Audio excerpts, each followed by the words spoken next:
Just looked up. Bruce Springsteen is on tour. Okay. Have you seen Bruce Springsteen? What? Actually, in the flesh? Oh. Looks like Dean Saunders, doesn't he? Dino looks like Bruce. I don't think that's a compliment. He's 71, he does. isn't He looks a bit... Well, no, but they just look a bit similar. Okay. I love Bruce Springsteen, by the way.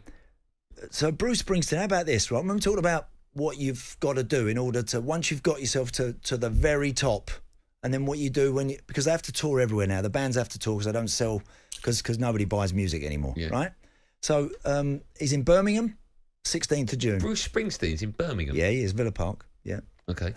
Then he's in Belgium on the 18th. He's in Dusseldorf on the 21st, Gothenburg 24th, Gothenburg on the 26th, Hockenheim, Germany 27th, back to Gothenburg 28th, Oslo 30th, Oslo again on the 1st of July, 6th of July he's in Hyde Park.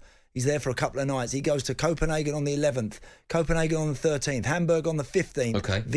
Do you get the drift? I should have let you do the whole tour, shouldn't I? Well, no, but what you're saying is he's at the top of his game. Yeah. He doesn't hold back with fixture pile up. And look, he's a performer. Marcus is a performer. Marcus is leading the line for one of the very biggest clubs on the planet. And he should relish. No, it's easy going on stage and just belting out, born in the USA. Yeah, but what I'm saying is he's in his 70s, isn't he, Bruce Springsteen? Yeah. And you got so... And I know he don't sit there unplugging all his gear after every show. I know he just finishes the night and goes and has a nice glass of fizz after the show or whatever. Yeah. But you've still got to do it. Yes, you've still got to want to do it as You've still got to want to do it, exactly. Mark is a Luton fan, a very happy one at the moment, of course. Hello, Mark. Hello, mate. How are you? I'm good, very well. How are you? Living the dream, as always. How excited are you about next season? Yeah, I'm quite excited. Nice to see some of them big old boys going down to Kenilworth Road. Who's the one team you can't wait to see? I'd like to see United there, to be honest. Okay, good answer. I like seeing United play, so yeah. Okay, go on then, Mark. What's your view on all things footballers and working too hard? I mean, let's be honest. What I think on the breakfast show they said he played 58 games this season. In the last year. We all work 52 weeks of the year. We might get a couple of weeks off at Christmas if we're lucky. He gets 300 grand a week-ish. That'll take me 10 years to earn that. I just think, was it training 2 hours a day? Is it really? I get it. It's hard work, and I think Marcus Rashford's been brilliant for what he's done for the kids and all the stuff he's done, charity work and stuff like that. But I just think he needs to get a bit of a cop on and look at what the rest of us have got to do to earn our bread. I do struggle with when football fans talk about the amount of money footballers earn, Mark. Okay? Yeah. And I don't mean this in a patronising way, but it's not like you or me all of a sudden getting a contract and we're on 200 grand a week and us going, oh, well, I've hit the jackpot. This is just what they're brought up on. That's their lifestyle. So they don't see it. They don't see it as though they're earning crazy money. They see it that they're earning money in an industry that pays that kind of wage. You've got to look at what he was also... Obviously, he hasn't just become a footballer overnight. He's done it since he was a kid, so... No, listen, I'm not talking about the fact... I agree with you with regards to no one, if you're a footballer or a sports person, or even in our industry, which is not really a job, should moan about their job, right? We're the luckiest people on the planet.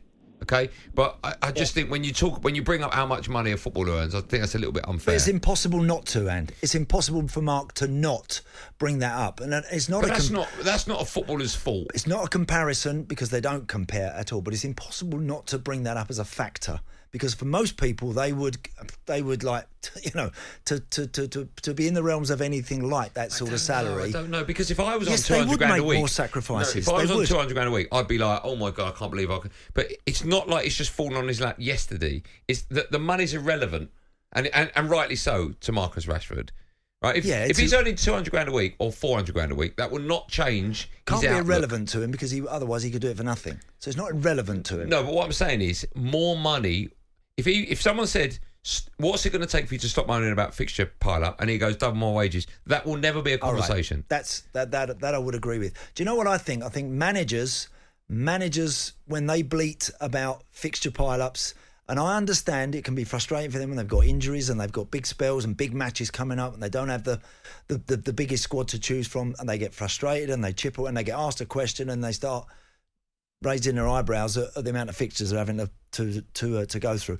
But they also sow a seed in these players' heads today. They do. Sports science is brilliant for football, and of course it's important. It's important to have good people at your club who care for the long-term welfare of footballers.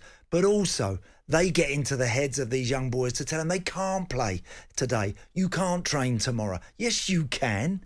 Yes, you can. Why don't they just point to Messi and Ronaldo when someone says I'm knackered and say they've been knackered for the last 12 years, but they play every week. You know, what? That's why can't we have a bit more old school around some of the new technology? And a bit more old school is you're a professional footballer, mate. Get yourself out there and get going. Let's speak to Chris, a Borough fan. Hi, Chris. Hey guys, how you doing? I'm good and very well. Thanks, man. Off you go, pal. So, yeah, talking of terminology, one of my points, and this is a massive bugbear for me, is when did playing Saturday, Wednesday, Saturday become a 3-game week? Players... Good point. The following Saturday is a new week. So Marcus Rashford's saying there, we played 3 games in a week and the opposition have only played 1. Well, if they've played this Saturday, they've played 2. So it's not 3-to-1 ratio. Even if you're playing on a Thursday, your next game's the Sunday afterwards. So I think managers sit often and then it's coming into players now and it's just like... Get real about it. It's not a 3-game week. Well, I think what he's alluding to is that Saturday he plays his first game, plays his second game on Wednesday, and then on the Saturday within the week. I know you're right. That's 8 days. You are right, Chris. The Saturday with the week within on the Friday. That's part of the next week, isn't it? Yeah, you're right. That's a very good point, Chris. He said the other team have only played 1 game, so that's not factually correct. No, you're right. Because by that analogy, they've played 2. Some players, Chris. Good points you make there, pal. Some players, and as well. Can cope quite not easily, but some players are able to cope with playing Saturday, Wednesday, Saturday, Tuesday, Saturday. Some are a bit brittle, and some do break down, and some do find it difficult. Marcus has had injury problems; he's had some issues in that respect, and but I don't think the attitude that he's displayed when he's done this interview is helping that in any way, shape, or form. Man United next season are cracking on, and let's say with 10 games to go, you got half a chance of winning the title. You want him absolutely on the front foot, running out there and looking like he's the Marcus Rashford when he's at his very best. Not one that's starting to think, this is all getting a little bit much. Okay. You know, and your mind plays tricks with you, doesn't it? It does to everyone. Of course, yeah. When we're all tired, when we're all feeling a bit knackered and a bit flat, you can very easily drop into that and make yourself feel worse. What do? You get up out the chair, you get going, you go and do something, you take the dog for a walk, and all of a sudden, a bit of fresh air, something, you feel better for it. And I think that the modern day footballer needs to develop a bit more of that sort of mentality. They've got to get themselves out there at all costs. Okay. If you agree with Andy Townsend slagging off footballers, you can have your say by picking up the phone on 3717223344. Still to come on the show, we head into the village for our brand new feature, the Townsend Choir. Get your bell out again and just give it a little shake. What one you got now? It's a bit heavy at the minute, yeah. That's a massive bell you got there. That's too big. Blimey. It's a bit dark as well. talkSPORT Drive with Andy Goldstein.